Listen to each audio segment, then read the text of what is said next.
morning, everyone. Today we are spending the day in Cornwall as we embark on the 5th day of the 2021 May Online International Fiber Festival. We are officially halfway through the festival now, and I hope you have been learning a lot along the way and that you have been enjoying your classes and also your afternoon adventures.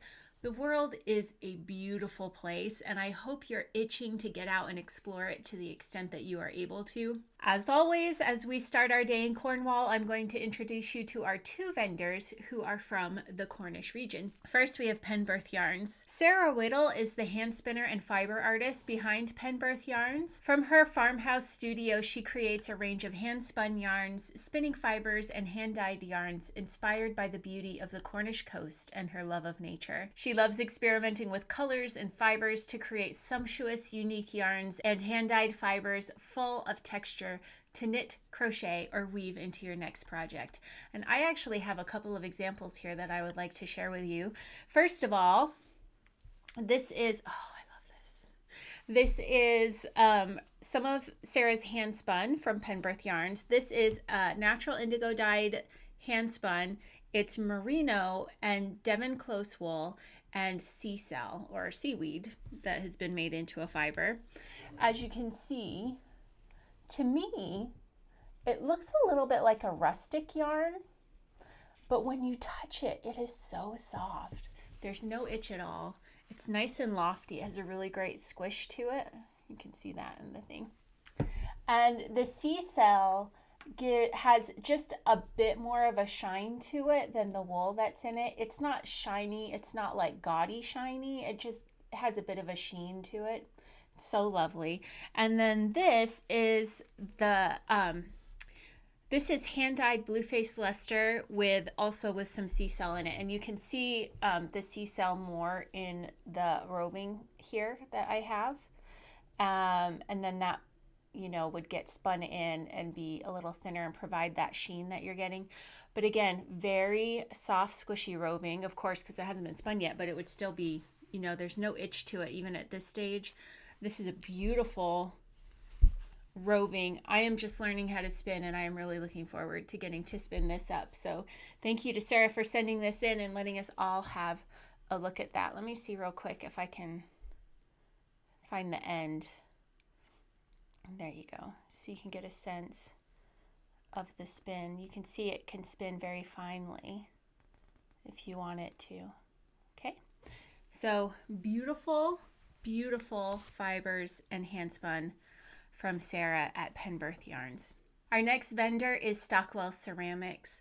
Stockwell Ceramics is a Cornish crafts company producing high quality, irresistible ranges of handmade ceramic buttons, brooches, pendant necklaces, earrings, cufflinks, and hanging decorations. Many of the images on the buttons come from the artwork of William Morris, who was a textile designer involved in the British arts and crafts movement in the late 1800s.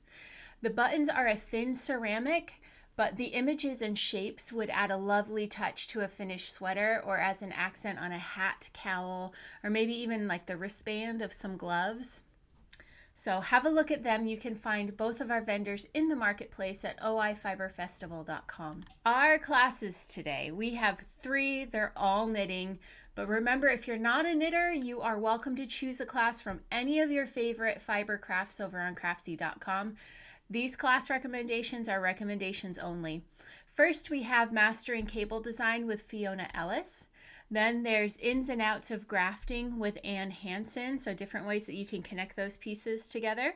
And finally, Knitting with Beads with Laura Nelkin. Today, I just have one video recommendation for those of you with a Curiosity Stream membership. There is a 3-episode series called The Celts, Blood, Iron, and Sacrifice.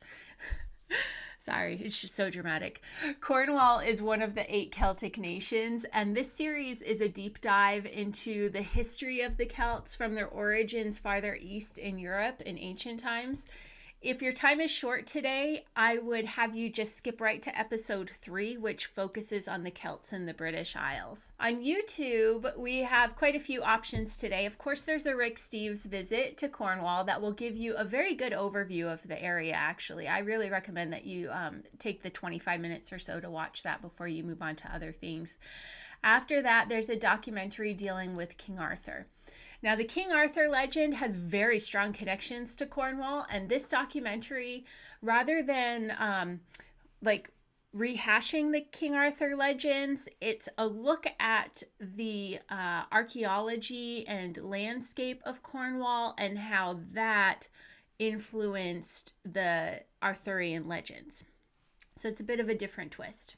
There's also a Tony Robinson documentary dealing with the history of smuggling in Cornwall, which may be of special interest both to history buffs and to fans of Poldark. For dinner, how could we visit Cornwall and not make Cornish pasties? They are the ultimate grab-and-go meal, and they are super tasty to boot. After that, enjoy some Cornish saffron buns before settling in for tonight's entertainment, which is not a concert. If you took the time to watch the Rick Steves video in the afternoon, you will see the Minack Open Air Theater that is built immediately on the cliffs in Penzance.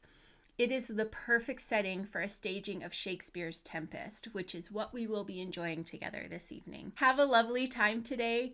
If you find yourself online, hop over to the Online International Fiber Festival groups on Facebook and Ravelry, or if you want to post on Instagram, make sure you use the hashtag OIFiberFest so that everybody can find it.